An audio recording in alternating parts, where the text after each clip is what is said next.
अस्सलाम वालेकुम once again दीवान असगर हाजिर है एक नई इन्फॉर्मेटिव वीडियो के साथ। व्यूअर्स, लास्ट टाइम जो हमने क्वेश्चन आंसर का सेशन किया था जिसमें सर हामिद ने मेरे साथ जो है वो क्वेश्चंस किए थे, क्योंकि अबाउट क्लाइंट जो क्यूरीज थी वो उन्होंने मेरे साथ डिबेट की कि हम इन सवालों को ऑन एयर लेके आए हमारे क्लाइंट्स के लिए कि उनके लिए आसानी हो, जो वो सवाल हमसे करना चाहते हैं हम खुद आपस में बैठ के उस पर डिस्कस करें।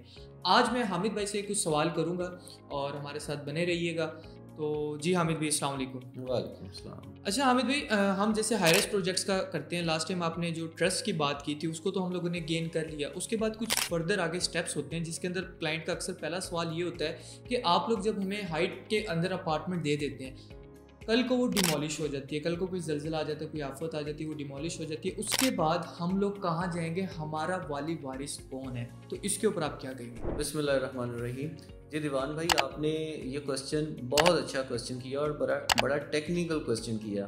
और ये ऐसा क्वेश्चन है कि जिसको तमाम बिल्डर्स जितने भी हैं, चाहे हम हैं या कोई और बिल्डर है, वो इस सवाल को छुपाता है।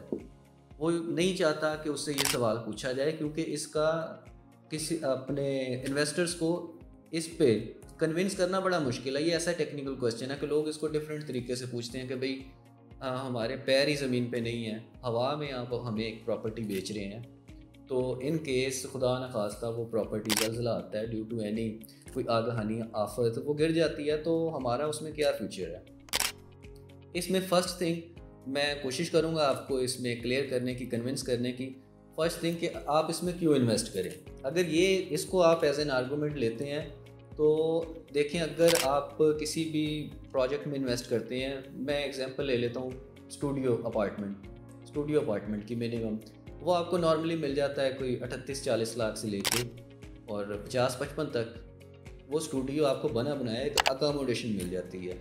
लेकिन 38-40-50 में ऑन दी अदर हैंड आपको ज़मीन पे सिर्फ प्लॉट, वो भी मुश्किल में, बल्कि अगर बहरिया को हम जो है एग्जांपल एज एन एग्जांपल ले लें तो बहरिया में आपको 38-40-50 में प्लॉट नहीं मिलता 5 मरला, वो कम से कम आपको 65-70 में मिलता है। तो एक तो इसमें ये बजट हो गया कि बजट की वजह से आपको हाई राइज में जाना पड़ता है कि आपको अकोमोडेशन मिल जाती है। सेकेंडली दूसरी बात आ जाए कि चलिए आपने ले लिया, तो जो एलिमेंट ऑफ रिस्क है उसके गिर जाने का, जो अर्थक्वेक और due to any other reason को अगर डिमोलिश कर जाती है बिल्डिंग, तो फिर आप कहाँ पे स्टैंड कर रहे होंगे। तो इसके लिए ये एक सॉलिड और लीगल ग्राउंड इन्वेस्टर के पास ये होती है कि जैसे ही आपको वो अपार्टमेंट आपके नाम पे ट्रांसफ़र होता है, आप उसमें एक लीगल शेयर होल्डर बन जाते हैं उस लैंड पे जहाँ पे वो अपार्टमेंट बिल्ड हुआ है। आज आपने, मैं मिसाल देता हूँ, 100 रुपया दे के आपने वहाँ पे अपार्टमेंट ख़रीद लिया।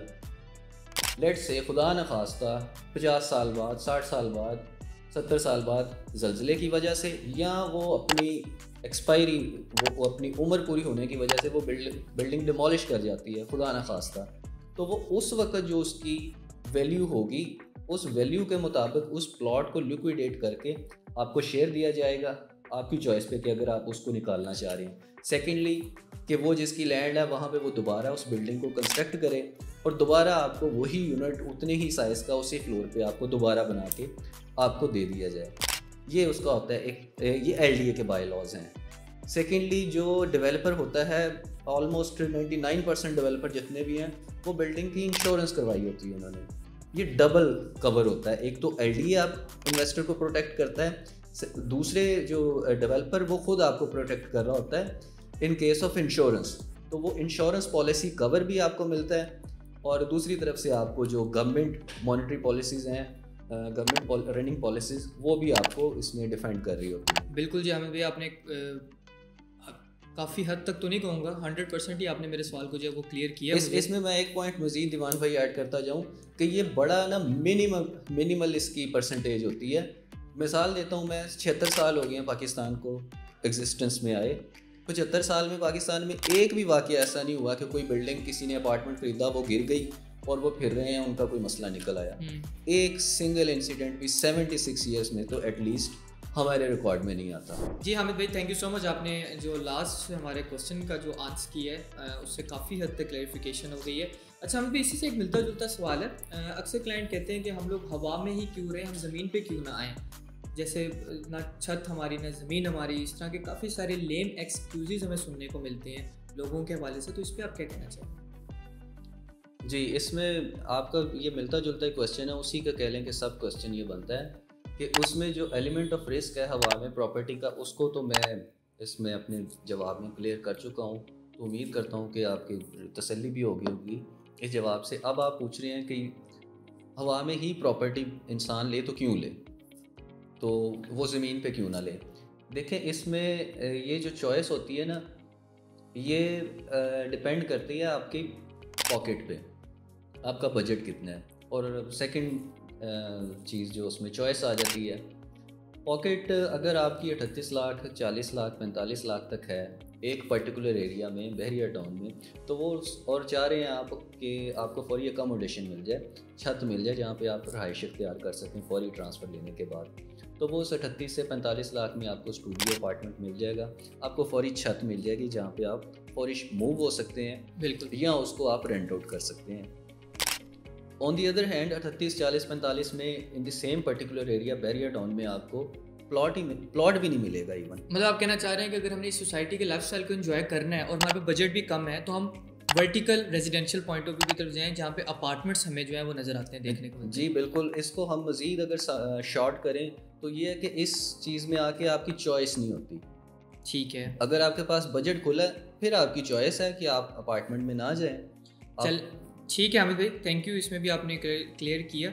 अच्छा जी, लास्ट हामिद भाई मेरा क्वेश्चन है आपसे कि आजकल जो अपार्टमेंट्स आ रहे हैं, जो हम भी ऑब्वियसली मदीना हाइट्स के भी प्रोजेक्ट्स आपने देखे हैं, उसमें हम लोग करते ये हैं कि बेसमेंट ग्राउंड पे और फर्स्ट फ्लोर तक हम कमर्शियल अनाउंस कर देते हैं, बाकी अपवर्ड 6 फ्लोर तक हम रेजिडेंशियल अपार्टमेंट्स दे देते हैं जिसमें फैमिलीज़ भी रह रही हैं।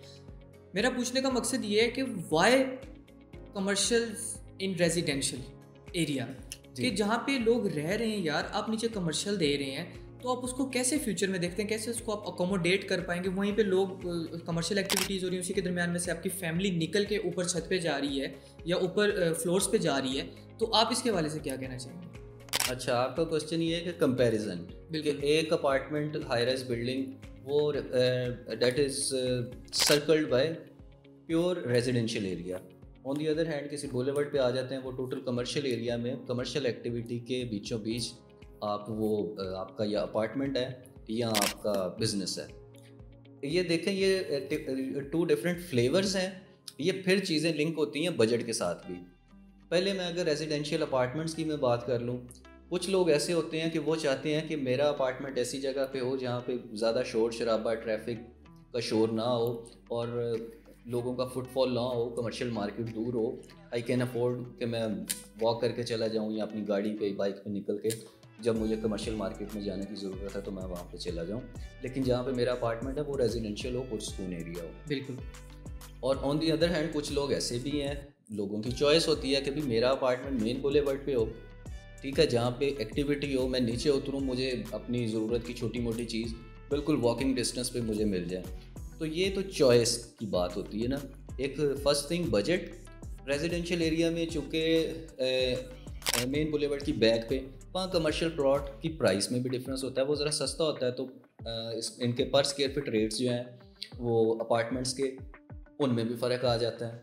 मेन बुलेवर्ड पे वो ज़रा एक्सपेंसिव होते हैं। तो ये 2 चीज़ें हैं, इसको हम इन्वेस्टमेंट को बुरा या अच्छा नहीं कह सकते, ये फ्लेवर की बात है। ठीक है, thank you so much Hamid भाई। ओके जी, नाज़रीन, हम आपसे वक्त इजाज़त चाहेंगे। इसी के अलावा अगर आपका कोई और क्वेश्चन है जो आप हमसे पूछना चाहें अपार्टमेंट्स के हवाले से, तो आप नीचे कमेंट सेक्शन में ज़रूर अपना कमेंट कर सकते हैं। इंशाल्लाह हम कोशिश करेंगे कि नेक्स्ट वीडियो के अंदर हम उसको एड्रेस करें। हमें भी अगर आप कुछ कहना चाहें। जी व्यूअर्स, हमारी पूरी कोशिश है कि हम ऑनेस्टली इस प्लेटफॉर्म से ऐसे क्वेश्चंस आपके साथ लेके आएँ, एक तो जो व्यूअर्स हमसे पूछते हैं और जो ख़ुद हम भी सोचते हैं कि ये क्वेश्चन आपके माइंड में आ सकता है, तो उसमें बिल्कुल हम ऑनेस्टी से काम लेते हैं। ऐसा नहीं कि अपनी मर्ज़ी के क्वेश्चन हम फ्लोट करके और वीडियो बना के आप तक पहुंचा देते हैं। यकीनन मैं क्लेम कर सकता हूं बड़े कॉन्फिडेंस के साथ कि ये जो क्वेश्चन है आज हमने आपके तक पहुंचाया है, दीवान भाई ने, और मैंने उसका रिप्लाई दिया है, ये आपको पाकिस्तान में किसी प्लेटफॉर्म पे ये क्वेश्चन का जवाब, या बल्कि क्वेश्चन ही नहीं मिलेगा। जवाब तो एक तरफ है, ये क्वेश्चन ही नहीं सुनेंगे आप। बिल्कुल। चलें जी, इजाज़त चाहेंगे। अपना और अपने घर वालों का ख्याल रखिए। अल्लाह हाफिज़। अल्लाह निगहबान। अल्लाह हाफिज़।